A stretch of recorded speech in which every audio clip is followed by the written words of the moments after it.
हाँ जी। आज का पहला प्रश्न है, कषाय से अनुरंजित योगों की प्रवृत्ति। कषाय से अनुरंजित योगों की प्रवृत्ति को क्या कहते हैं कि जिससे कर्म पुद्गल आत्मा के साथ आकर्षित होते हैं? लेशिया। हाँ, लेश्या। दूसरा प्रश्न है, तीन। ये शब्द ना आकर्षित नहीं, आत्मा के साथ बंद करते बंद। हैं। आकर्षित जो है ना वो योग के कारण हो गए। आपके लिखे हुए की नकल है। नहीं नहीं, हाँ मतलब ये आकर्षित नहीं होंगे जो भी है। मेरा लिखे हुए 12 साल 10 साल के, अब तो ठीक है। परिवर्तन हो गया। तीन प्रशस्त लेश्याओं के नाम बताइए। तीन। तेजोलेशिया, पदमलेशिया, शुक्ललेशिया। हाँ। तीसरा प्रश्न है, नारकों में या नारकियों में कौन कौन सी लेशियाएं पाई जाती हैं? कृष्णलेशिया, कपोत और नीललेशिया। ठीक है, कृष्ण, नील, कापोत। कपोत कपोत। कपोत। हाँ। और अब अगला प्रश्न है, सम्यक दृष्टि किस किस गति का आयुष्य बंद नहीं करते? त्रियांश और नरक गति और त्रियंश। और नर्क का बंद नहीं करते। नहीं। अगला प्रश्न है, मिथ्या दृष्टि किसे कहते हैं? इसके उत्तर कई हो सकते हैं। जिस धर्म को जो नहीं मानते वो मिथ्या दृष्टि होते हैं। किसको नहीं मानते? कुदेव, कुगुरु, कुधर्म को जो नहीं मानते वो मिथ्या दृष्टि होते हैं। मानते हैं। वो नेगेटिव आ गई। नहीं मानते, नहीं मानते। जो मानते हैं, मानते हाँ, मानते वो हैं। है। मानते हैं, मानते हैं। हाँ, ऐसे है। कुदेव, कुगुरु को जो श्रद्धा रखते हैं उनको वो उनको मानते हैं। हाँ हाँ, तुम क्या मानते, कहते होगे? हाँ मिथ्या दृष्टि हो गई उनको जो। अच्छा, वो उनको पहले मानते पहले वो गलत बोल गए थे। ठीक है। वैसे और अगर यदि क्लियर करें तो मिथ्या दृष्टि कौन है? जो स्व और स्वरूप को पर समझता नहीं और पर रूप को स्वरूप जानता है, और इस पर पुद्गलों के उसी में अपना ममत्व रखता है, आसक्ति रखता है, उसको भी मिथ्या दृष्टि कहते हैं। कि जो अभी स्व को ना जानकर पर को अपने रूप जान रहा है, ये सबसे बड़े मिथ्या तो यही है। और आगे चलते हैं, किस दृष्टि वाला सत्य असत्य का निर्णय नहीं कर पाता है? मिश्र। मिश्र मिश्र मिश्र दृष्टि वाला। दृष्टियां मिश्र तीन दृष्टि है, वाला। सम्यक दृष्टि, मिथ्या दृष्टि, मिश्र दृष्टि। मिश्र। तो मिश्र मिश्र दृष्टि वाला सत्य असत्य का निर्णय नहीं कर पाता, डावाडोल स्थिति। और छठे गुण स्थान में हो सकने वाले तीन प्रकार के आर्थ ध्यान कौन कौन से हैं? दो प्रकार के। आर्थ ध्यान की बात कर रहे हैं। आर्थ ध्यान चार तरह के बताए थे। तो छठे गुण स्थान में कौन कौन से वो आर्थ ध्यान हो सकते हैं और कौन सा नहीं हो सकता? छठे स्थान तक आर्थ ध्यान वो, अब थोड़ा समझ लें कि जो मनोज्ञ यानी इष्ट योग, अनिष्ट योग, ये ऐसे है ना। और हाँ, और अमनोज्ञ, मनोज्ञ। इसमें चौथा जो है ना वो निदान का बताया था। निदान चक्रवर्ती अर्थ ध्यान, देवताओं की रिद्धि देखकर वो निदान नहीं, करना। निदान नहीं होता छठे गुण स्थान में। तो आगे है, रौद्र ध्यान किस गति का कारण हो सकता है? रौद्र ध्यान नरक गति का। नरक नरक नरक वाली गति का। बिल्कुल ठीक है। नरक गति का। आर्त ध्यान का बताया था त्रियंच का कारण हो त्रियंच सकता है, गति। रौद्र ध्यान त्रियंच गति। नर गति का कारण हो सकता है। नरक गति। ठीक, चलिए आगे। धर्म ध्यान के चार प्रकार। निदान जो है वो छठे गुण स्थान में नहीं होता है, कैसे? है तो अगर कोई साधु है जिसने किया है तो वो गिर जाता है सातवें ना। वाला तो नहीं करेगा, छठे वाला भी गिर जाएगा ना, उस स्थान से गिर जाएगा। हैं? 9 भेद बताए ना उसमें। निदान। हाँ नहीं, वे तो वो टाइप है, टाइप ऑफ निदान है, उसकी बात नहीं कर रहा। ये जो कहना कि छठे गुण स्थान पे निदान नहीं करता, मतलब कोई साधु है बहुत तप कर रहा है, अब वो निदान कर रहा है तो उस टाइम निदान की बात तो छठे पे आ गई। हाँ, इसका सातवें से मतलब- गिर जाएगा, सातवें में तो करेगा नहीं। हाँ, तो छठे से भी इसका गिर मतलब जाएगा है ना, छठे से भी गिरेगा। गिरेगा। छठे से ही गिरता है। हाँ, छठे से। हाँ, यही ये मतलब। बात क्लियर हो जाएगा, छठे से भी गिरेगा। हाँ। वो तो अब धर्म ज्ञान के 4 प्रकार, ये कुछ आपको कल चर्चा चल रही थी, उसी को फिर एक बार रिपीट कर लेते हैं। 4, पहला था आज्ञा विचेद धर्म ध्यान, के वीतराग तथा सर्वज्ञ पुरुष की आज्ञा क्या है, वह कैसी होनी चाहिए, इसकी परीक्षा करके वैसी आज्ञा का पता लगाने के लिए मनोयोग लगाना। इसमें जिनेश्वर देवों की आज्ञा के प्रति बहुमान रखते हुए इस प्रकार चिंतन किया जाता है कि ये वीतराग वाणी परम सत्य है, तथ्य है, निशंक है, और फिर ये संसार सागर से पार उतारने वाली, पाप पंख को नष्ट करने वाली और परम कल्याणकारी है। वीतराग प्ररूपित धर्म में जिस कर्तव्य की अनुज्ञा दी गई है उसके विषय में चिंतन की धारा को प्रवाहित करना भी आज्ञा विचय है। भगवान की आज्ञा क्या है।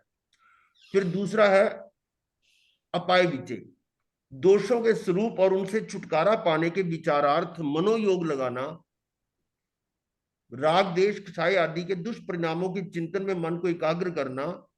अपाय विचय से राग द्वेष और मोह तथा उनसे उत्पन्न होने वाले दुखों से मुक्ति प्राप्त होती है, यानी दुख आने से पहले उसका उपाय कर लेना, ये अपाय। जैसे मां व्याधि से पीड़ित पुरुष के लिए अपथ्य अन्न की इच्छा हानिप्रद है, उसी प्रकार राग देश जीव के लिए हानिप्रद एवं दुखदायी है।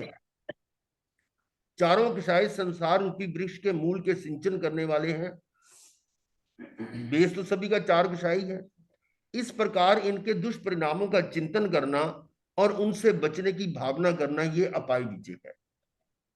तीसरा है विपाक विचय, अनुभव में आने वाले कर्म फलों में कौन सा फल किस कर्म के कारण है, कौन से कर्म का क्या फल है, इसके विचारार्थ मनोयोग लगाना विपाक विचय है। आत्मा अपने द्वारा किए गए शुभ अशुभ कर्मों का फल पाता है। कल भी हमने ये की थी चर्चा, स्वयं कृत कर्म ही सुख दुख के दाता हैं, कोई अन्य जीव नहीं। कर्म विषयक चिंतन में मन को एकाग्र करना विपाक विचय नामक ध्यान है। हम ये जानते हुए भी कि कोई दूसरा कुछ कर नहीं सकता, फिर भी हम भ्रमित हो जाते हैं, ये विडंबना है। चौथा है संस्थान विचय, लोक स्वरूप और लोक के आकार का विचार करने में मनोयोग लगाना। धर्मास्तिक आदि षट द्रव्य अभी आगे हम करेंगे, और उनकी पर्याय जीव अजीव के भवन आदि के आकार, लोक स्थिति, जीव की गति आगति, जन्म मरण आदि सर्व सिद्धांत के अर्थ का चिंतन करना संस्थान विचय है। अब कहेंगे इससे कैसे, ये ध्यान कैसे हो गया। इसके साथ क्या कि संस्थान विचय से अनासक्त भावों की वृद्धि होती है और आसक्ति नष्ट होती है। इस पूरा संसार इतना बड़ा लोक, और इसमें एक परमाणु जितना स्थान भी नहीं जहां मैंने अनंत बार जन्म मरण नहीं किया, और ये सारा चिंतन करते भी कब तक मैं इसमें भटकता रहूंगा, ये भी चिंतन होगा। दूसरा यह है कि अपने शरीर जो है उसको भी लोक के समान समझे कि ये नीचे का भाग अधोलोक, बीच का फिर ऊपर ऊर्ध्वलोक। तो इस पर भी चिंतन करते करते, और संस्थान विषय पर तो ये कौन से क्षत्रिय राज ऋषि थे ना, वो शिवराज ऋषि, उन्होंने ये संस्थान विचय लोक के, लोक कितना बड़ा, उसमें उनके अवधि ज्ञान में आया था कि 7 द्वीप और 7 समुद्र हैं। विभंग ज्ञान था। हाँ, विभंग ज्ञान था। परंतु फिर ये आया, चर्चा हुई तो पता लगा कि भी भगवान महावीर से उनके पास गए शंका समाधान के लिए। तो शंका समाधान हुआ तो वो पूरे लोक का उनको अवधि ज्ञान हो गया, और उसके बाद ही परम अवधि ज्ञान और केवल ज्ञान हो गया। तो ये संस्थान विजय भी इस प्रकार से आगे यानी पहुंचने का कारण बना। तो आगे चलते हम धर्म ज्ञान की 4 अनुप्रेक्षाएं। अनुप्रेक्षा का मतलब होता है चिंतन, और इसको हम सरल भाषा में कहें तो जैसे हमारी 12 भावनाएं होती हैं, ये भी अनुप्रेक्षा ही है। तो धर्म ज्ञान की 4 अनुप्रेक्षा कौन सी हैं। एक है अनित्यानुप्रेक्षा, अनित्य, कि ये संसार अनित्य है, संसार अनित्य है और मैं नित्य हूं, मैं नित्य हूं, संसार नित्य। और ये भावना किसने भाई थी? भरत चक्रवर्ती। जब अपने अरीसा भवन में महल में हैं और एक अंगूठी गिर गई और उंगली को देखा, उंगली की शोभा नहीं है, चिंतन चला कि इसका अर्थ हुआ कि ये अंगूठी के कारण मेरी उंगली की शोभा थी। दूसरी उतार दी, तीसरी उतार दी, चौथी, पांचवी, सारी अंगूठियां उतार दी, क्या इससे मेरी शोभा है? और ऐसा करते करते क्या कि शरीर से मेरी शोभा है? मतलब कि वो चिंतन चला, ये सारा अनित्य है, ये तो अनित्य है और मैं नित्य हूं, मैं नित्य हूं, ये अनित्य है। इस तरह की वो अनुप्रेक्षा यानी भावना करते करते वही उनको केवल ज्ञान हो जाता है। तो ये अनित्य अनुप्रेक्षा। एकत्वानुप्रेक्षा, अकेलापन, ये मृगापुत्र के अध्याय में आता है कि अकेला आए, अकेला हूं और अकेला ही रहूंगा। और फिर इसी पर वो अनंत जो दुखों का वर्णन आता है कि मैंने इतने भवों में, इतने नरकों में देखा, ये देखा, सारी बात आई। तो वो इस तरह से आया। फिर वो प्रश्न उत्तर चलते हैं कि तुम जो है कैसे ये दुख सहन करोगे, ये क्योंकि जो अपना साधुचर्या में तो बहुत से परिचय आते हैं, अगर कोई रोग हो जाए तो उसका इलाज कैसे करोगे? तो उसमें आपने सुना हुआ है कि भी उदाहरण दिया कि जैसे कोई मृग है, बीमार हो जाता है वो, तो वो एकांत में जाकर लेट जाता है और अकेला, और फिर उसके बाद कुछ दिनों में वो ठीक होता है, फिर अपना चल पड़ता है। तो वो यानी इसमें क्या आगे सब कुछ एकत्व अनुप्रेक्षण, एक अकेले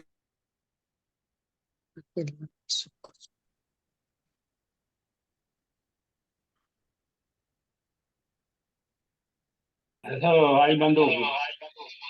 आवाज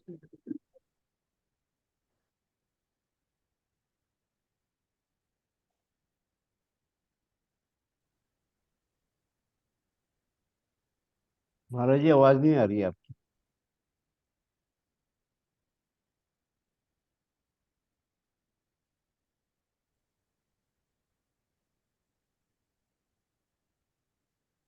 पिक्चर भी स्टिल हो गई है।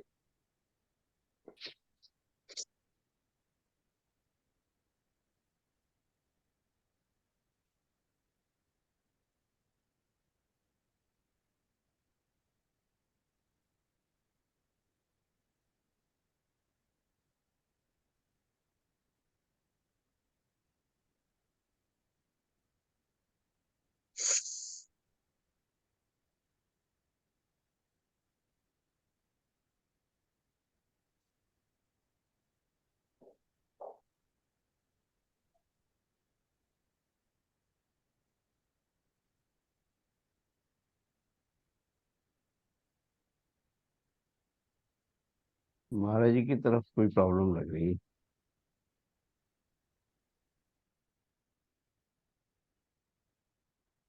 नेट की प्रॉब्लम होगी।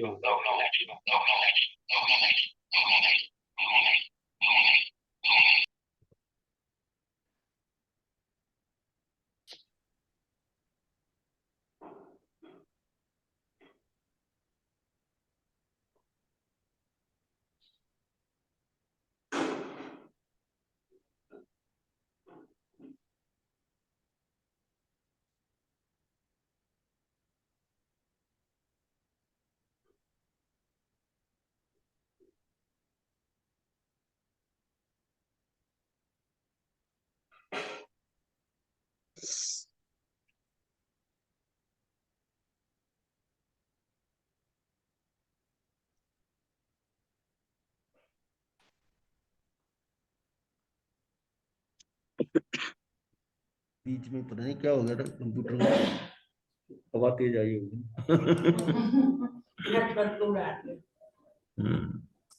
चलिए। गुरुदेव, क्या हो गया? अब तो आ रहा है। हाँ करिए। हाँ जी, ठीक है। कंप्यूटर ही शट डाउन हो गया था। तो एकत्व अनुप्रेक्षा मृगापुत्र के अध्ययन से समझिए। और तीसरा है अशरणानुप्रेक्षा। अशरण यानी कोई शरण नहीं दे सकता। शरण तो आपको कौन सी शरण है? अरिहंते शरणम पवज्जामि, सिद्धे शरणम पवज्जामि, साहु शरणम पवज्जामि, केवली पनत्तं धम्मं शरणम पवज्जामि। वास्तव में तो ये धर्म क्या है, वो मैं आत्मा ही है, आत्मा स्थित होना यही है, इसी का चरण है। तो ये इसमें अनाथि मुनि का दृष्टांत आता है, अशरणानुप्रेक्षा। तो ये भी आपने कथानक सुना हुआ है, श्रेणिक राजा और अनाथि मुनि का संवाद। और फिर आता है संसार अनुप्रेक्षा, कि संसार अनुप्रेक्षा किसमें आती? मल्लीनाथ परमात्मा के किस तरह से उनका यानी संसार जो है वो अशुचि का भंडार है, और उसके लिए वो आता है उदाहरण कि वो मल्ली भगवती की मूर्ति बनी थी जो सुंदर, और उसके लिए 6 राजकुमार आए हुए थे, मतलब शॉर्ट में बता रहा हूं। तो उसमें उन्होंने दृष्टांत के माध्यम से आया कि वो जो ऊपर से ढक्कन खोल के उसके अंदर खोला तो बड़ी बदबू आई। क्या होता था कि जो वो खाना खुद खाती थी वही उसमें थोड़ा डाल देती थी। तो उस तरह से बताया कि जो शरीर बाहर से नजर आ रहा है, अंदर कितना गंद भरा हुआ है, अशुचि। ये भावना संसार अनुप्रेक्षा में आई। तो ये 4 प्रकार की अनुप्रेक्षाएं ये धर्म ध्यान के अंदर बताई गई है। भावना तो वैसे कुछ हाँ, 12 की ठीक है, 12 भावना ठीक है, लेकिन यहाँ अनुप्रेक्षा में 4 ही आई हुई है। अब शुक्ल ध्यान की बात कर रहे हैं। शुक्ल ध्यान है पहला पृथकत्व, वितर्क, सविचार। तो इसमें पृथकत्व यानी पृथक, वितर्क और सविचार 3 शब्द हैं। तो वितर्क का अर्थ क्या है? भाव श्रुत के आधार से द्रव्य गुण और पर्याय का विचार करना, ये वितर्क है। द्रव्य गुण पर्याय का विचार करना। और विचार का अर्थ क्या है? अर्थ, व्यंजन यानी शब्द और योग का परिवर्तन। अर्थ से शब्द, शब्द से अर्थ, और योग में मन वचन काया के योग है, उनमें भी परिवर्तन होता है, ये विचार है। तो इन दोनों के मिलने से ये वितर्क विचार। और इसमें बताया साधक किसी एक द्रव्य का चिंतन करता करता उसके किसी एक गुण का चिंतन करने लगता है। कोई द्रव्य है ना, कोई भी द्रव्य है, उसमें अनंत गुण है, अनेक गुण है। तो उसके किसी एक गुण का चिंतन करने लगता है और फिर उसी की एक पर्याय का चिंतन करने लगता है, यानी उसका एक गुण और उस गुण की आगे फिर एक पर्याय। तो जैसे मान लो पुद्गल ही है, तो पुद्गल का एक गुण है वर्ण, तो वर्ण एक गुण होगा और उसकी एक पर्याय लाल पीला नीला, ये पर्याय होगी। तो उसी की एक पर्याय का चिंतन करने लगता है, तब उसके इस प्रकार पृथक पृथक चिंतन को पृथकत्व, वितर्क, विचार कहते हैं। मतलब ना, ये भाव श्रुत कैसे समझे? भावश्रुत, जो श्रुत द्रव्य श्रुत से भावश्रुत आ गया ना। वही तो भाव श्रुत किसे समझे? ये भावश्रुत इससे ऐसे होगा कि इसमें तर्क नहीं है, वितर्क है, श्रुत ज्ञान है। एक्चुअल में श्रुत ज्ञान, वितर्क का अर्थ होता है श्रुत ज्ञान। तर्क, वितर्क जो है मतलब उसमें तर्क नहीं है, श्रुत श्रुत ज्ञान का है। प्रथित का मतलब हो गया कि जो है भेद, भेद से भेद करना, किसी चीज में भेद करना।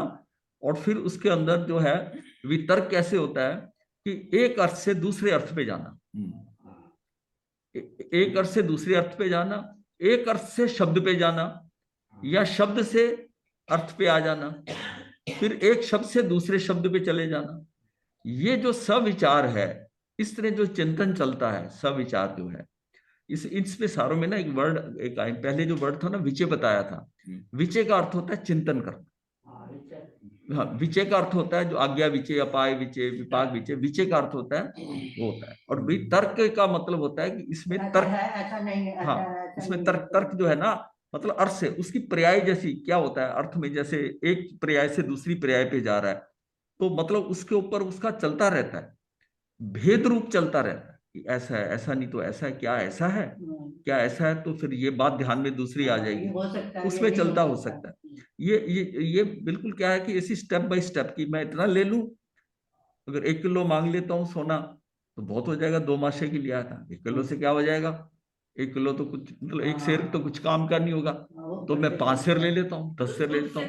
वो करते करते कहा है वो सीधा नहीं विचार आया, और वो विचार चले जा रहा है, चले जा रहा है, चले जा रहा है, उसका उसका विचार। और उसमें ये हो गया कि भाई इसका राज्य ले लूं, और फिर उसमें चिंतन कि राज्य ले लिया, जिसने तुझे हाथ दिया तो उसकी बाजू ही खा जाएगा, यानी उसको पूरा ही निकल जाएगा। और वहां से परिवर्तन चालू होता है उसके अंदर, उसकी स्थिति परिवर्तन क्या है कि वो ध्यान के अंदर किस स्टेज के ऊपर पहुंच गया उस टाइम पर करते करते। तो ये सारे जो है ना, ये मतलब एक अर्थ से दूसरे अर्थ पर, एक शब्द से दूसरे अर्थ पर, अर्थ से शब्द पे, शब्द से अर्थ पर उसका चलता रह रहा है, वो चिंतन चले जा रहा है। ये जो है ना उसका पृथक वितर्क सविचार, विचारों से। यानी इसमें था साधक किसी एक द्रव्य का चिंतन करता करता उसके किसी एक गुण का चिंतन करने लगता है और फिर उसी की एक पर्याय का चिंतन करने लगता है, तब उसके उस प्रकार के पृथक पृथक चिंतन को पृथकत्व वितर्क कहते हैं। अब यह वही साधक अर्थ से शब्द में और शब्द से अर्थ के चिंतन में संक्रमण करता है और मनोयोग से वचन योग का, वचन योग से काय योग का अवलंबन लेता है, फिर योगों में भी हो जाता है, तब वह सविचार कहलाता है, वो सविचार है। तो इस प्रकार वितर्क और विचार के परिवर्तन और संक्रमण की विभिन्नता के कारण इस ध्यान को पृथकत्व वितर्क सविचार कहते हैं। वितर्क और विचार के परिवर्तन और संक्रमण की विभिन्नता के कारण इस ध्यान को पृथकत्व वितर्क सविचार कहते हैं। मतलब इसको ये नहीं लेना कि जैसे कोई ऊहापोह कर रहा है, ऐसा नहीं है, वो उसके साथ कनेक्ट हो रहा है। मतलब एक विचार के साथ दूसरा विचार आ रहा है, अच्छा ऐसा है तो ऐसा है, तो उसकी ये धारा बन जाती है, ये धारा बन जाती है। एक अर्थ से दूसरे अर्थ के ऊपर, एक शब्द से दूसरे शब्द के ऊपर, फिर गुण है, पर्याय, ये सारी आ जाती है उसके अंदर।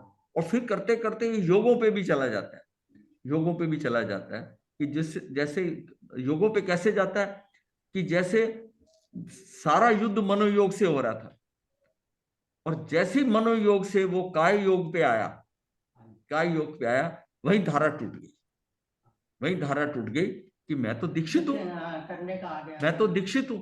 मनोयोग में चल रहा था, वो योग भी टूट गया, एक योग से दूसरे योग पे आ गया। तो वहां से स्थिति क्या हुई उसकी कि वो स्थिति बदल गई, मतलब शुक्ल ध्यान का पाए चढ़ने लगा ना। तो भाव शुद्धि से चिंतन को कहा है। हाँ, भाव शुद्ध जो है ना, इस वितर्क जो है, वितर्क में श्रुत ज्ञान क्या होता है, वो भाव श्रुति है ना। जो चिंतन ज्ञान में मति में जा रहा है, जो मति ज्ञान बन रहा है आपका, वो भाव श्रुति है ना। द्रव्य से तो आपने कानों से सुना है, द्रव्य श्रुत सुना, लेकिन जब तक आत्म साथ होता है तो वो आपका भाव श्रुत हो जाता है। वो आपको अपने शब्दों में समझा सकते हो किसी को, भाव श्रुत को आप अपने शब्द दे सकते हो, और जो द्रव्य श्रुत होता है वो आप रट सकते हो, जैसा का जैसा बोला, जैसा लिखा वैसे ही बोल दोगे, वैसे ही बोल दोगे। भावों में है कि नहीं रटा हुआ, और कुछ दिनों बाद वो निकल जाएगा, वो भाव श्रुत है। लेकिन जो भाव श्रुत है वो द्रव्य श्रुत को पकड़कर जो चिंतन करता है, अच्छा ये है, अब उसकी अपनी समझ के साथ वो जुड़ गया, अब वो किसी को समझाने लगता है तो उसके अपने शब्दों में समझा देता है, अब पूरा भाव समझा देता है दूसरे को। बात सारी शब्दों से तो उन्होंने नहीं कहा था ना भद्रबाबू जी ने कि मैं शब्द से तो करा दूंगा, भाव नहीं दूंगा, भावों से नहीं समझाऊंगा इसका। हाँ, कि 10वें पुरुष से ऊपर मैं इसको भावों से जो नहीं है, तो एक्चुअल में सारी बात होती है भावों से समझाना, और दूसरा भावों से ग्रहण कर ले तो फिर उसको रटने की और याद करने की जरूरत नहीं है, तो बुद्धि के स्तर पर भावों से ले। दूसरा है शुक्ल ध्यान का दूसरा एकत्व वितर्क अविचार। हाँ, 12वें गुण स्थानवर्ती क्षीण मोहनी, जो क्षीण मोही है, वो पृथक था, एकत्व है। ये अकत्व का मतलब ये अभेद, वो भेद से था, ये अभेद से है। तर्क इसमें भी हो रहा है, लेकिन इसमें वो जंप नहीं करेगा एक से दूसरे के ऊपर, जो है मतलब इसमें जो कुछ उसमें कर रहा था, जो उसमें कर रहा था वो इसमें नहीं करेगा कि एक अर्थ से दूसरे अर्थ पर, एक अर्थ से दूसरे शब्द पर, शब्द से दूसरे शब्द पर, योगों में मतलब उसमें कुछ नहीं करेगा। वो सारा उसका मतलब अर्थ शब्द, एक अर्थ को ले लेगा, एक शब्द को ले लेगा और एक ही योग लगेगा उसका, उस पे चिंतन करेगा, उस पे चिंतन चलेगा। तो ये है 12वां गुण स्थान होता है क्षीण मोही। तो 12वें गुण स्थान वर्ती क्षीण मोही क्षपक साधक की मनोवृत्ति इतनी स्थिर हो जाती है कि वहां ना द्रव्य गुण पर्याय के चिंतन का परिवर्तन होता है और ना अर्थ व्यंजन शब्द और योगों का ही संक्रमण होता है, दोनों बातें नहीं है, किंतु वह द्रव्य गुण या पर्याय में से किसी एक गंभीर एवं सूक्ष्म चिंतन में संलग्न रहता है और उसका वह चिंतन किसी एक अर्थ, शब्द या योग के आलंबन से होता है। ये कैसे होता है? मास्तुष मुनि की तरह। हाँ, ये क्या है कि सिर्फ काला सफेद, उसको पहले मास्तुष काला सफेद, वो सफेद है, ये काला आत्मा, ये विचार है। बस इतनी लाइन के ऊपर जो है ना, एक ही के ऊपर एक तर्क वितर्क, मतलब वो जो उसका जो है ना, कोई योग नहीं लगा, कोई कुछ नहीं लगा, वही शब्द का कि मास्तुष का वो ऐसा होता है, इसको समझने के लिए। तो उस समय अविचारी कैसे हुआ जी? हाँ जी, अविचारी अब बता रहे ना अविचार। हाँ, ये आगे अभी पढ़ेंगे ना, पता चल जाएगा अभी। तो उस समय वह एकाग्रता की चरम कोटि पर पहुंच जाता है और इसी दूसरे शुक्ल ध्यान की प्रज्वलित अग्नि में ज्ञानावर्णीय, दर्शनावर्णीय और अंतराय कर्म की सर्व प्रकृतियों को भस्म कर अनंत ज्ञान, दर्शन और बल वीर्य का धारक सहयोगी जिन बनकर 13वें गुण स्थान में प्रवेश करता है। तो अब कोई विचार रहा ही नहीं ना, तो स्वयं में चला गया अपना। रुकता कहाँ है? अनुप्रेक्षा का रुकावट कहाँ होती है कि जिस समय आदमी इतना ले लूं, इतना ले लूं, पूरा राज्य ले लूं, राज्य के आगे क्या लूं, और फिर विचार चला कि उसका करूं, अब उसके बाद कुछ नहीं लूं, नतीजा आ गया ना, नतीजा वहां पहुंच गया। अब उसको एक क्या है कि मुझे कुछ नहीं लेना, नहीं लेना। हाँ, सीधा मतलब वो स्थिति क्या आई, वो ये तो कह सकता था इतना ना लूं, तो अब वापस आ जाता, चलो 1 किलो 2 मासे के लिए 1 किलो तो ले लूं, अब मुझे कुछ नहीं लेना, कुछ नहीं लेना। जो मतलब उसने क्या शब्द बोले थे, जो पाना था वो पा लिया, ये शब्द बोले राजा को आगे कि जो मैंने, अब पाने का क्या रहा, जो मैंने पाना था वो मैंने पा लिया। अगला तीसरा है शुक्ल ध्यान का तीसरा पाया, सूक्ष्म क्रिय अप्रतिपाती। 13वें गुण स्थानवर्ती सहयोगी जिन का आयुष्क जब अंतर्मुहूर्त शेष रहता है और उसी की बराबर स्थिति वाले वेदनीय नाम और गोत्र कर्म रह जाते हैं, बैलेंस बराबर है, तब ये सहयोगी केवली बादर तथा सूक्ष्म सर्व मनोयोग और वचन योग का निरोध कर सूक्ष्म काय योग का अवलंबन लेकर, मन योग और वचन योग का निरोध किया और सूक्ष्म काय योग का अवलंबन लेकर सूक्ष्म क्रिय अनुवृत्ति ध्यान देते हैं। उसमें सूक्ष्म क्रिया सिर्फ काया की रह गई, मन वचन नहीं है, वो भी सूक्ष्म।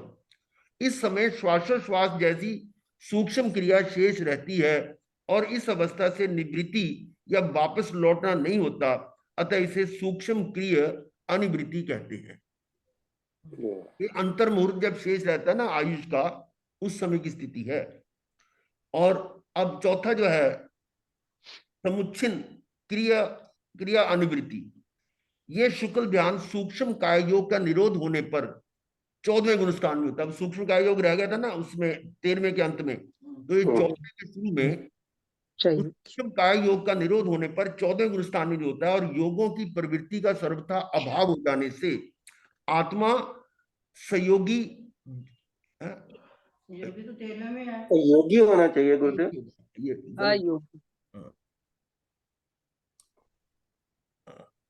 अयोगी होगा ये, कल ही लिखा है ना। हाँ, तो ये था। इस चौथे शुक्ल ध्यान के द्वारा वे अयोगी जिन, योगी यहाँ ठीक है, अयोगी जिन अघातीय कर्मों की शेष रही 85 प्रकृतियों की प्रति क्षण असंख्यात गुणित क्रम से निर्जरा करते हुए अंतिम क्षण में कर्म लेप से सर्वथा विमुक्त होकर सिद्ध परमात्मा बनकर सिद्धालय में जा विराजते हैं। ये था चौथा। इस शुक्ल ध्यान में योग क्रिया समुच्छिन्न यानी सर्वथा विनष्ट हो जाती है, समुच्छिन्न, और उससे नीचे पतन नहीं होता, अतः इसका समुच्छिन्न क्रिया अप्रतिपाती ये सार्थक नाम है। तो ये थे 4 शुक्ल ध्यान की। इसमें इसको ये समझ लीजिए कि जैसे कि सूक्ष्म क्रिया जो है ये कैसी होती है, क्योंकि ये शुरू होता है शुक्ल ध्यान 8वें गुण स्थान से, 8वें गुण स्थान से बढ़ता बढ़ता जो दूसरा पाया है वो 11वें गुण स्थान पे आता है, 11वें में या 12वें, अब किसी का 11वें में भी चालू हो जाएगा, 12वें में, और फिर 13वें और 14वें में अगले 2 स्टेप है, तीसरा और चौथा, 13वें में और चौथा का 14वें। 13वें में क्या हो रहा है कि 13वें में आपके मन वचन काया के स्थूल और सूक्ष्म 3 है, यानी 6 बन जाते हैं सूक्ष्म। फिर एक एक को पकड़ते हैं, जैसे वाणी का लिया, वाणी का जो है स्थूल योग भी जाएगा, पहले स्थूल जाएगा, और फिर उसके बाद में वाणी के बाद में फिर मन का स्थूल योग आएगा, फिर इनके सूक्ष्म जाएंगे, काय का स्थूल जाएगा, लेकिन काय का जो है सूक्ष्म नहीं जाएगा। वो सूक्ष्म क्रिया जो लिखा है ना, सूक्ष्म क्रिया, वो सूक्ष्म क्रिया कौन सा है? श्वासोश्वास वाला है, जो श्वास के कारण अंदर वाइब्रेशन हो रही है, सांस तभी आ रहा है कि अंदर खाली जगह है, तो उसकी वो धोखनी की तरह लंग्स है, ये शरीर काम कर रहा है, तो उसमें स्पेस है, तो उस समय पर उसका जो है उतना ही सूक्ष्म योग, जिसकी अनिवृत्ति, जो निवृत्त नहीं हुआ, वो जो है ना, वो योग पड़ा हुआ है। 14वें में आते ही वो बहुत कम काल का है, 5 रस्वाक्षर का है, तो उस दौरान में उसका सांस लेना भी बंद होगा। वो उसका उससे बंद होने का मतलब है कि उसका शलेशीकरण हो जाएगा, वो जैसे वो सारे कॉम्पैक्ट हो जाएंगे, उसमें सांस लेने की भी नहीं रहेगी, क्योंकि इतना गैप भी नहीं रहेगा कि सांस ले, सारे आत्म प्रदेश जो ऐसा हो जाएंगे। तो उस समय क्या हो गया, अब वो सब कुछ निकल गया, तो समुच्चय स्थिति आ गई। और यहाँ पर जो 14वें गुण स्थान के अंदर वो जैसे ही खत्म होगा, तो उस समय के ऊपर आपकी अक्रिया, जो अक्रिया की जो है ना, जो आत्मा की शक्तियां जान थी, अक्रियत्व शक्ति आ जाएगी। अक्रियत्व शक्ति एक शक्ति होती है, ये मेरा ख्याल 20वीं का करीब 20वीं है शायद, 38वीं है शायद। नहीं 38 तो है, अक्रियत्व 38 तो वो तो सारे ही है, 33वीं है, नहीं 33वीं। अक्रिय हाँ, अक्रियत्व शक्ति जो है, मतलब क्रिया ही बंद हो गई, 20वीं है शायद, मुझे ये 20वीं होनी चाहिए। 20वीं अक्रियत्व शक्ति के कारण ये इसकी क्रिया सारी बंद हो, यानी जो स्पंदन हल्का सा भी हो रहा था शरीर के अंदर, वो भी बंद हो गया। तो ये हमारी समुच्चन क्रिया अनिवृत्ति है, क्रिया जो यहाँ पे अक्रिय हो जाएगा। हाँ, इसमें क्रिया जो है ना, हाँ, क्रिया अनिवृत्ति, एक्चुअली क्रिया के साथ अनिवृत्ति हो जाएगी, समुच्चन क्रिया के साथ निवृत्ति, हाँ, निवृत्ति हो जाएगी। ये एक्चुअली 2 यानी आएंगे, ये समुच्चन क्रिया अनिवृत्ति इकट्ठा ही शब्द है ये। उसमें जो क्रिया का आ की मात्रा है वो अनिवृत्ति के साथ लगती है, एक ही है, ये एक ही होती है, क्रिया निवृत्ति। हाँ, क्रिया निवृत्ति। फिर अब 4 आलंबन बताए गए हैं, शांति यानी क्षमा, मुक्ति यानी निर्लोभता, आर्जव यानी सरलता, और मार्ग यानी मृदुता। ये आलंबन बताए गए, इससे क्षमा, निर्लोभता, सरलता, मृदुता। तो 10 है, वो है, हाँ, वो बताया ऐसी है। शुक्ल ध्यान की 4 अनुप्रेक्षाएं, अभी जो 4 है ना स्थानक सूत्र में, ऐसी है। अनंत वृत्तिता अनुप्रेक्षा, ये क्या है कि कितनी वृत्तियां मेरी बदली हैं अनंत काल से, तो इस प्रकार से संसार में परिभ्रमण की अनंतता का विचार करना, ये अनंत वृत्तिता अनुप्रेक्षा है। दूसरा है विपरिमाणानुप्रेक्षा, परिमाण बदलते जैसे हैं, वस्तुओं के विविध परिणमन का विचार करना, कि द्रव्य जब सारे इसमें परिवर्तन हो रहा है, क्षण भंग हो रहा है, कुछ भी है, और इन पुद्गलों के कारण ही मैं अपने आप को समझ रहा हूं मेरे परिवर्तन हो रहा है, तो इस तरह से इनका परिणमन का विचार करना, ये विपरिमाणानुप्रेक्षा है। उसमें तो जन्म मरण का ऊपर पहले वाले में, हाँ जी, दूसरे वाले में पुद्गल का, उसका वेरिएशन जो हो रही है। फिर अशुभ अनुप्रेक्षा, ये है संसार, देह और भोगों की अशुभता का विचार करना, इसमें ये तीसरी। और चौथी है अपायानुप्रेक्षा, ये उसमें भी थी अपायानुप्रेक्षा, धर्म ध्यान में भी, इसमें भी है। राग देश से होने वाले दोषों का विचार करना, ये अपायानुप्रेक्षा है। तो ये एक तरह की भावनाएं हैं, और जो पहले 4 अनुप्रेक्षा बताई थी, वो ऐसे 12 भावना भी अनुप्रेक्षा ही है। 12 जो भावना बोलते हैं ना, वो सभी अनुप्रेक्षा ही है। तो अब है धर्म ध्यान और शुक्ल ध्यान के बारे में कुछ नोट्स। त्याग, व्रत, पचखान आदि भगवान द्वारा बताए गए धर्म में रुचि तथा शास्त्र या सत्संग में रुचि होना धर्म ध्यान है। 4 से 7वें गुण स्थान तक आत्मा प्राय धर्म ध्यान के आनंद में रहती है। धर्म ध्यान का सार, उसका जो रिजल्ट आना है, वो शुक्ल ध्यान है, और 7वें गुण स्थान से ऊपर ये शुक्ल ध्यान होता है। केवल ज्ञान होने पर शुक्ल ध्यान अविच्छिन्न बना रहता है। तो ये था और ये कुछ सब चित्रों के माध्यम से दिखाया गया। तो यहां तक तो ये ध्यान का 19वां बोल पूरा हुआ। अब हम आगे 20वां बोल शुरू करने से पहले ये दोबारा बताया जा रहा है कि जम्बू द्वीप का ये जो चित्र है, ये 1 लाख योजन डायमीटर का, पूर्व से पश्चिम 1 लाख योजन, उत्तर से दक्षिण 1 लाख योजन, और ये हमारा भरत क्षेत्र का ये जम्बू द्वीप का कुछ बताया नक्शा। एक बात जो आर्त ध्यान और रौद्र ध्यान है वो चलता रहता है क्रियाओं और विचारों के साथ में। इसी तरह से धर्म ध्यान और शुक्र ध्यान की कोई अलग से बैठ के ध्यान करने वाली स्थिति नहीं है। ये विचारों के चिंतन के साथ में चलने वाली स्थिति है। वही है ना धर्म ध्यान शुक्र ध्यान, चिंतन ही तो है। और आगे इसमें ये बताया इसलिए था कि लोक इतना बड़ा है और उस लोक का स्वरूप यानी लोक किस चीज से बना हुआ है, उसके यानी कॉन्स्टिट्यूएंट्स क्या हैं, तो इस पर चर्चा करने के लिए अब ये 20वां बोल है कि लोक 6 द्रव्यों से बना है। 6 द्रव्यात्मक लोक है। 6 द्रव्य, द्रव्य का मतलब वस्तुएं, पदार्थ या कोई भी वस्तु कह सकते हैं। तो 6 वस्तुओं से मिलकर लोक बना है और वो 6 वस्तुओं के नाम हैं धर्मास्तिकाय, अधर्मास्तिकाय, आकाशास्तिकाय, काल, पुद्गलास्तिकाय और है जीवास्तिकाय। ये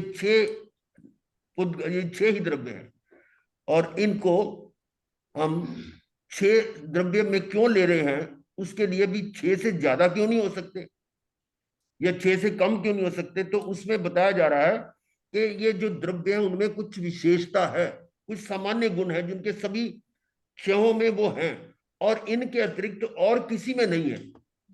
जो ये 6 गुण आप बताए जा रहे हैं अभी आगे, वो 6 गुण जिसमें है उसको हम द्रव्य कहेंगे और जिसमें वो 6 गुण नहीं है वो द्रव्य नहीं है। तो उसमें से पहला है अस्तित्व गुण।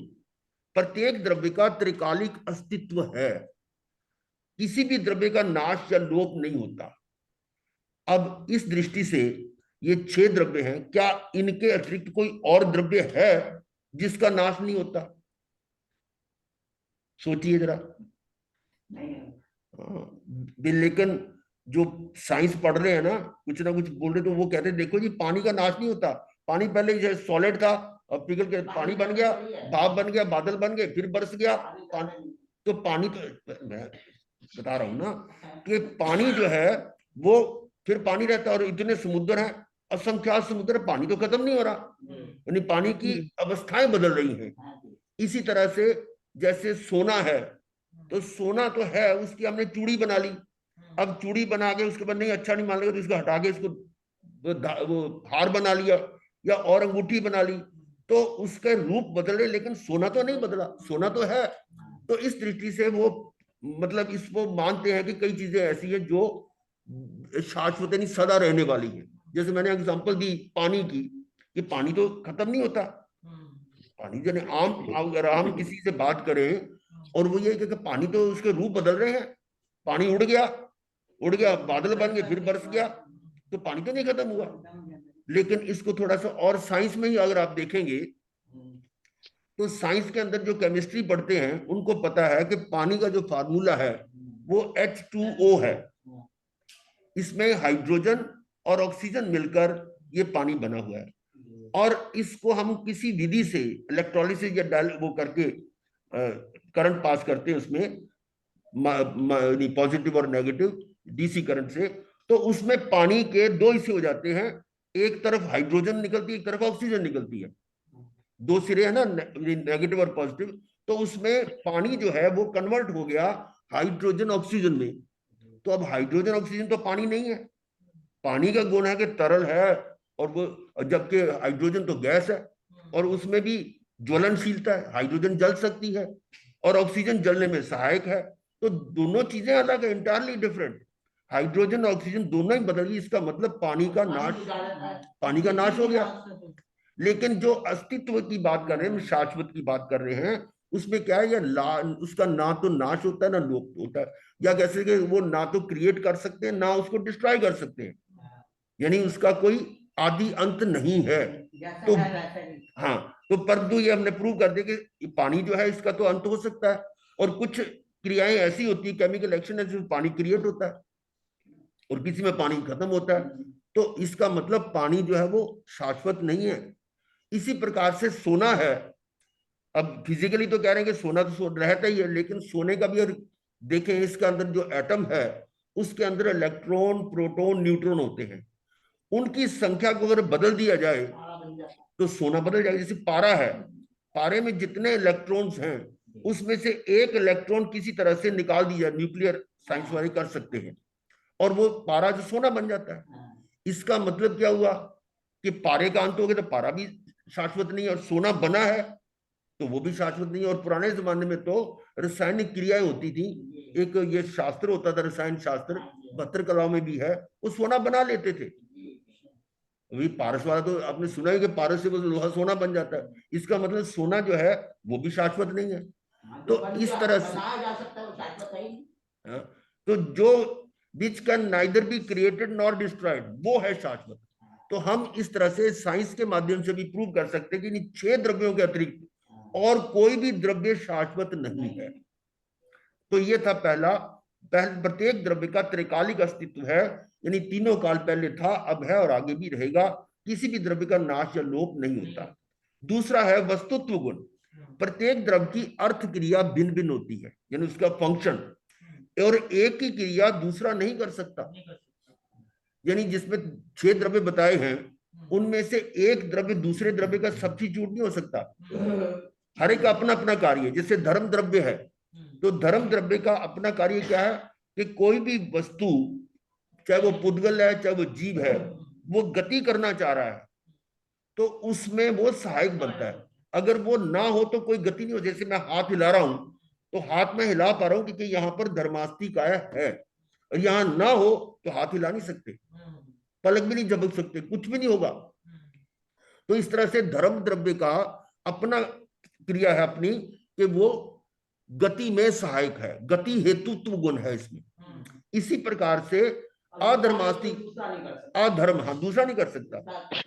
अधर्म जो है उसका गुण क्या है कि कोई चीज रुकना चाहे, स्टेबल होना चाहे, तो उसकी भी प्रेजेंस जरूरी है। बिना अधर्म द्रव्य के कोई स्टेबल नहीं हो सकता। अगर अधर्म द्रव्य तो हर चीज हिलती रहेगी, रुकेगी नहीं।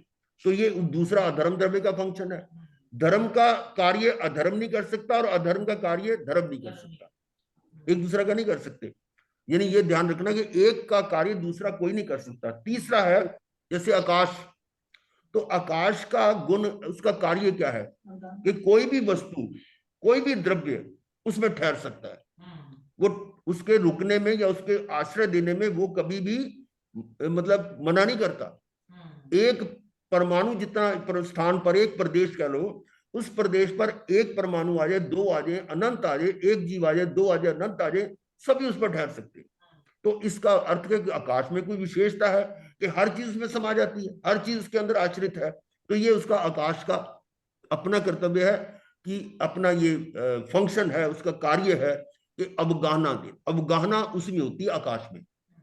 हम अवगाहित किस में है? आकाश में। हम कहते हैं ना कि आत्मा शरीर में है, शरीर में अवगाहित नहीं है। आत्मा तो शरीर तो अवगाहना दे नहीं सकता, शरीर तो पुद्गल है, और आकाश में अवगाहित, और जो शरीर है वो भी आकाश में, वो भी आकाश में अवगाहना कर रहा है। तो अब हाँ, आप पहले मतलब आत्मा में संकुचन और विकास की शक्ति है और किसी द्रव्य में नहीं है। तो जैसे एक आकाश प्रदेश पे अनंत अनंत पुद्गल भी रह सकते हैं, तो वो कैसे रह सकते हैं? संकुचन विकास की शक्ति कैसे रह जाती है? हाँ, वो एक दूसरे को ऊपर ठहर नहीं सकते, इकट्ठे नहीं हो सकते। संकुचन विचारद नहीं है, वो इकट्ठे तो हो सकते, समूह तो हो सकते हैं। कई चीजें सारी इकट्ठी कर, ऐसा है, इसको आप ये समझे कि एक बल्ब जला रखा है, उसकी लाइट कमरे में है, अब दूसरा बल्ब जला, उसकी लाइट भी उसमें आ गई, तीसरे की उसमें आ गई, वो उसी में आ रही है, ये तो पुद्गल है, तो उसी में समा जाएगी ऐसे। ठीक है, तो ऐसे ये जितने भी द्रव्य हैं, धर्म, अधर्म, आकाश और काल, ये सारे जो पुद्गल और जीव, सभी का अपना अपना फंक्शन, अपना अपना रोल है। और जो जो कार्य हो रहा है उसमें हर समय उस कार्य के कारण अवस्था बदल रही है, हर समय हर समय अवस्था बदल रही है। उस अवस्था को हम कहते हैं, उसका जो फंक्शन, जो कार्य का जो रिजल्ट है, परिणाम है, वो हर समय बदल रहा है। और उसको हम अपनी भाषा में पर्याय कहते हैं कि पर्याय हर समय बदल रही है। और वो ज्ञान किससे होगा? काल से, कि किस समय की ये पर्याय है। ठीक है ना? तो वस्तुत्व गुण क्या है? प्रत्येक द्रव्य की अर्थ क्रिया भिन्न भिन्न होती होगी, एक ही क्रिया दूसरा नहीं कर सकता, ये वस्तुत्व गुण है। तीसरा है द्रव्यत्व गुण। प्रत्येक द्रव्य में द्रव्यत्व गुण के कारण परिणमन निरंतर अखंडता से चलता रहता है। ये द्रव्यत्व गुण है कि उसके अंदर जो परिणमन हो रहा है, कैसे? द्रव्य गुण पर्याय, उसमें द्रव्यत्व गुण का, द्रव्यत्व गुण के कारण परिणमन निरंतर अखंडता से चलता रहता है, एक समय का भी विराम लिए बिना प्रत्येक द्रव्य हर समय कार्य करता है। एक समय भी कार्य रुक जाए अगर, तो लोक का अस्तित्व ही खत्म हो जाएगा। मान लो धर्म द्रव्य है, वो उस समय कार्य ना करे इस समय, तो क्या होगा? कोई भी गति नहीं कर सकता। ये शरीर जो है ये भी स्टिल हो जाएगा, इसके अंदर जो खून चल रहा है वो भी बंद हो जाएगा, और जो पुद्गल है वो भी नहीं चलेंगे। और तो क्या, अगर मरना जीना भी खत्म हो जाएगा फिर तो, क्योंकि आत्मा जो है जाएगी कहाँ? गति कर नहीं सकती। तो इस तरह से लोक का अस्तित्व ही खत्म हो जाएगा। तो ये द्रव्यत्व गुण है कि जिसमें प्रत्येक द्रव्य में द्रव्यत्व गुण के कारण परिणमन निरंतर अखंडता से चलता रहता है। यानी जितने भी द्रव्य हैं उनमें जो अपना द्रव्यपना है वो हर समय परिणमन होता रहता है, एक समय का भी विराम लिए बिना प्रत्येक द्रव्य हर समय कार्य करता है, हर समय कार्य हो रहा है। और तीसरा, चौथा है अगुरु लघुत्व गुण। जिस शक्ति के कारण से द्रव्य में द्रव्यपना कायम रहता है, अर्थात एक द्रव्य दूसरे द्रव्य रूप नहीं होता। कभी ऐसा नहीं होता कि जीव अजीब हो जाए और अजीब जीव हो जाए, या धर्म का अधर्म हो जाए और अधर्म का धर्म, ऐसा नहीं होता। पुद्गल पुद्गल ही रहेगा। वो द्रव्य, एक द्रव्य दूसरे द्रव्य रूप नहीं होता, और एक गुण दूसरे गुण रूप नहीं होता। जैसे पुद्गल के अंदर वर्ण है, तो वर्ण बदल के गंध में बदल जाएगा, ऐसा नहीं है। गंध अलग है, वर्ण अलग है। तो एक गुण दूसरे गुण रूप नहीं होता, और द्रव्य रहने वाले अनंत गुण बिखर कर अलग अलग नहीं होते। ये द्रव्य के अनंत गुण है, जैसे वो ये भी अभी इकट्ठे रह रहे हैं, सारे गुण वर्ण गंध रस पर सारे रह रहे हैं, लेकिन अलग अलग बिखर नहीं जाते। तो ये अगुरु लघुत्व गुण है। फिर है प्रमेयत्व गुण। प्रत्येक द्रव्य को जाना जा सकता है, प्रत्येक द्रव्य जाना जा सकता है, यानी हम उसको जान सकते हैं। पर इन 6 द्रव्यों में जानने का गुण किसमें है? वो आत्मा में। तो आत्मा तो सबको जान सकता है, स्वयं को भी जान सकता है, ज्ञेय गुण भी है और ज्ञान गुण भी है। तो इसका मतलब कि आत्मा जो है वो हर द्रव्य को जान सकते हैं। इसमें हर द्रव्य में जाना जाने की क्षमता है, यानी वो जाना जा सके, ये गुण है। उसको कहते हैं प्रमेयत्व गुण, कि इसको हम जान सकते हैं उसको चीज को। और जो चीज है ही नहीं वो क्या जानेंगे? गधे के सींग।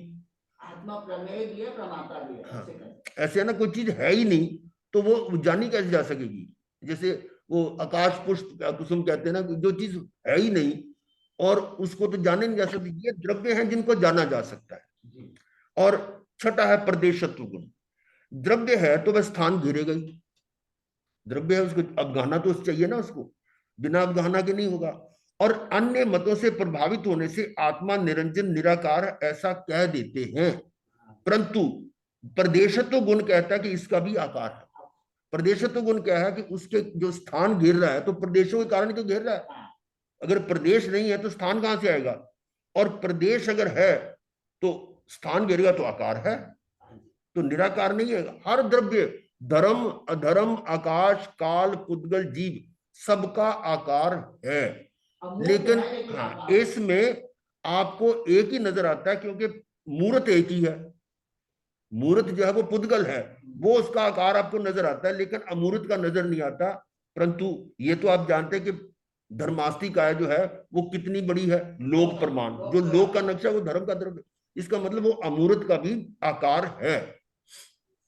तो ये 6 गुण हैं जिनमें ये 6 गुण पाए जाएंगे, और वो द्रव्य कहलाएगा। 6 में से एक भी अगर मिसिंग है कोई गुण, तो वो द्रव्य नहीं है। ये है। हाँ जी, गुरुदेव निरंजन से क्या मतलब है? जिसमें कोई निरंजन हाँ जी, निरंजन का क्या मतलब? जिसमें अंजन नहीं है। हाँ मैल ना हो, अंजन तो अहंकार ना हो। मतलब ये तो निर्मल हो गया। पर ये कैसे समझाएंगे? निर्मल कह लो, हाँ जी, निर्मल, निर्मल। शुद्ध है। अच्छा अंजन जी। कहते हैं ना, अंजन किसको कहते हैं? काली माँ। जी अंजन जो आंख में अंजन, दांत जी में मंजन, तो जी। ये अंजन जो है, इसका मतलब आंख के अंदर लगाने की कालीमा, जो काली लगाते हैं, वो कालीमा रहित है। निर्मल है। अब याद हो जाएगा। चलिए, तो ये इसका चार्ट के माध्यम से है कि सभी गुणों की सत्ता अनादि अनंत कायम रहती है। ये किसके हैं? द्रव्य के 6 सामान्य गुण की बात कर रहे थे। ओहो, क्या हो गया ये? गड़बड़ हो गई। हम्म, हम्म। 6 सामान्य गुण हैं, और पहला है सभी गुणों की सत्ता अनादि अनंत कायम रहती है। ये रिपीट हो रहा है वही, ये पहला गुण है, अस्तित्व गुण। दूसरा है वस्तुत्व गुण। प्रत्येक गुण अपना अपना कार्य करता है और उसमें वस्तुत्व गुण निमित्त है। फिर तीसरा है प्रत्येक गुण का कार्य निरंतर चलता रहता है, उसमें द्रव्यत्व गुण निर्मित है। और फिर ये आ गया द्रव्य किसी ना किसी के ज्ञान का विषय बनता रहता है, यानी जानने में आता है। और फिर द्रव्यपना कायम रहता है, एक द्रव्य दूसरे द्रव्य रूप नहीं बदलता, छोटा बड़ा नहीं होना, ये अगुरु लघुत्व गुण है। फिर द्रव्य का कोई ना कोई आकार अवश्य बना रहता है, किसी अन्य द्रव्य के कारण से नहीं, ये उसका अपना ही गुण है। कहते ना कि पानी आकार ले लेता है गिलास का, तो गिलास के कारण उसके हम आम कहते हैं कि गिलास के कारण उसका आकार बना, नहीं, वो उसका अपना ही गुण है आकार बनने का। तो वो एक निमित्त, वो बाद की बात है, लेकिन आकार उसका अपना अपने ही गुण है आकार का। अगर उस ग्लास के अंदर पत्थर डाल दोगे, क्या पत्थर वैसे आकार ले लेंगे? नहीं, नहीं मतलब नहीं हाँ। लेंगे। तो इसका मतलब आकार किसका है? ठीक है गुरुदेव। ठीक है, तो अब है कुछ, क्या? हाँ, अब ये द्रव्य के कुछ विशेष गुण हैं जो सभी में क्षयों में नहीं पाए थे, लेकिन कुछ में कुछ ना कुछ होता है। जैसे चेतनत्व गुण है, किसी में चेतना है और किसी में चेतना नहीं है। वो क्या है? आत्मा का जो अनुभव है वह चेतनत्व है। इस प्रकार सारा व्यापार चेतनत्व गुण से ही होता है। तो 6 द्रव्यों में जीव ही चेतन द्रव्य है। ये उनको अब सेग्रीगेट कर दिया कि एक अलग हो गया। और अचेतन कौन है? जीव रहित स्वरूप अचेतन है, और जो शेष 5 द्रव्य हैं वो अचेतन। चेतन। कैटेगरी चेतन और अचेतन। इसी प्रकार से मूर्तत्व गुण क्या है? जिसमें वर्ण गंध रस स्पर्श गुण हो, वह मूर्त है। वर्ण गंध रस और स्पर्श, ये गुण जिसमें हैं वो मूर्त है, और ये गुण पुद्गल द्रव्य में ही है। और यहां एक बात और सुन लें कि यदि किसी में वर्ण है तो उसमें गंध रस स्पर्श भी होगा, और यदि मान लो गंध है तो उसमें तीनों वो भी होंगे, स्पर्श है तो उसमें वो भी होंगे। परंतु भ्रमणा ये होती है कि हमें कई बार इन आंखों से वर्ण तो नजर नहीं आता। जैसे मान लो हम वायु चल रही है और हवा स्पर्श गुण है, इसका मतलब इसके वायु के अंदर वर्ण भी है, गंध भी है, रस भी है, परंतु हमारी आंखें उसको डिटेक्ट नहीं कर पाती। जैसे कि एक इंद्रधनुष होता है, वो जो आकाश में जो होता है ना, 7 रंग होते हैं, तो 7 रंग उसके आपको नजर आते हैं, विबग्योर और वायलेट इंडिगो वगैरह। तो उसमें एक तरफ वायलेट है, एक तरफ रेड है, दोनों के बीच के सारे कलर नजर आते हैं, पर उन वायलेट के या रेड के बाहर वाले कलर आपको नजर नहीं आते, क्योंकि कलर है ही नहीं। परंतु साइंस कहती है कि उसमें अल्ट्रा वायलेट और इंफ्रारेड है, एक्सरेज है। इसका मतलब वर्ण तो है और भी, पर हमें दिखाई नहीं दे रहा, हम कहते हैं कि वर्ण है ही नहीं। तो कहने का भाग ये है कि अगर हमारी क्षमता लिमिटेड है तो इसका अर्थ ये नहीं कि उसमें वो है नहीं।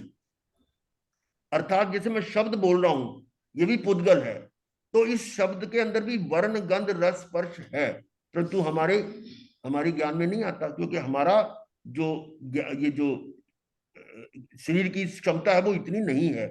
लेकिन केवली जानते हैं, केवली इनमें उन्होंने बताया कि अगर एक वर्ण गंध रस में से एक है तो चारों ही होंगे, नहीं है तो कोई नहीं होगा।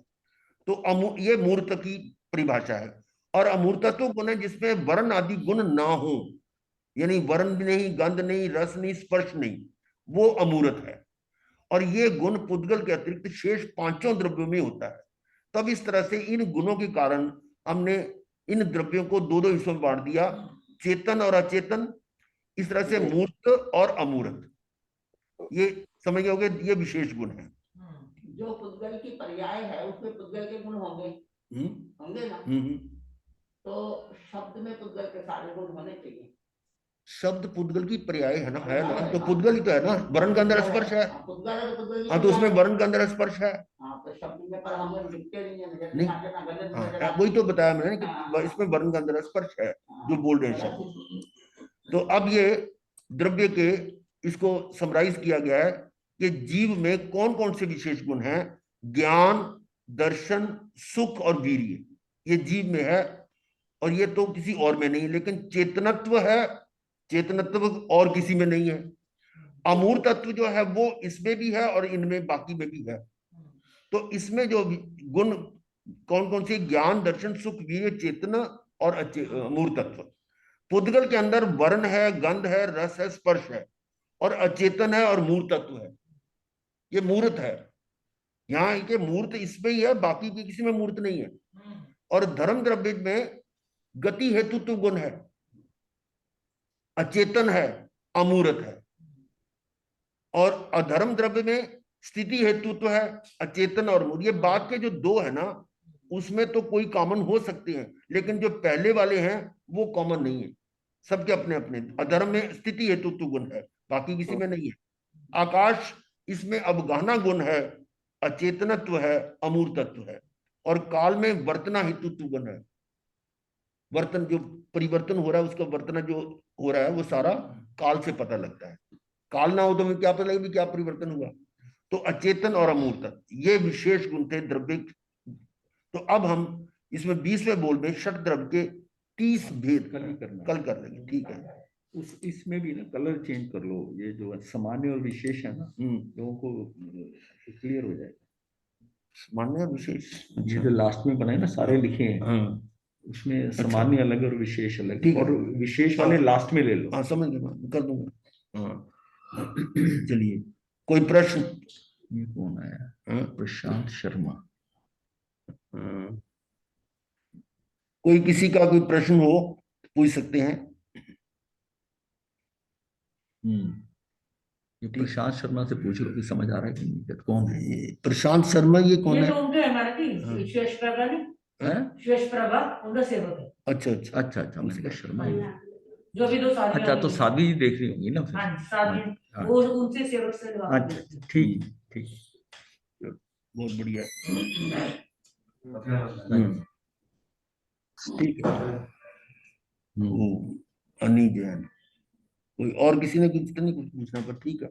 हाँ जी, करें मंगल पाठ। नमो अरिहंतानं, नमो सिद्धानं, नमो अय्यर्यानं, नमो अध्यायनं, नमो लोये सब साहुनं, यशो पंच नमो कार सब पापनाशनं, मंगलानं सर्वे संकर्मं भवै मंगलम, चतारि मंगलम अरिहंता मंगलम, सिद्धा मंगलम, साहु मंगलम, केवली पनतो धम्मो मंगलम, चतारि लोकोत्तमा, अरिहंता लोकोत्तमा, सिद्धा लोकोत्तमा, साहु लोकोत्तमा, केवली पनतो धम्मो लोकोत्तमो, चतारि शरणं प्रवज्जामि, अरिहन्ते शरणं प्रवज्जामि, सिद्धे शरणं प्रवज्जामि, साहु शरणं प्रवज्जामि, केवली पनतं धम्मं शरणं प्रवज्जामि। अरिहंता जी का शरण, सिद्धों का शरण, साधुओं का शरण, केवली कृत्य दया धर्म का शरण, चार शरण, सुख करने मंगल करने सदा हे मंगल। बहुत कृपा। बधाई बंधन महाराज जी।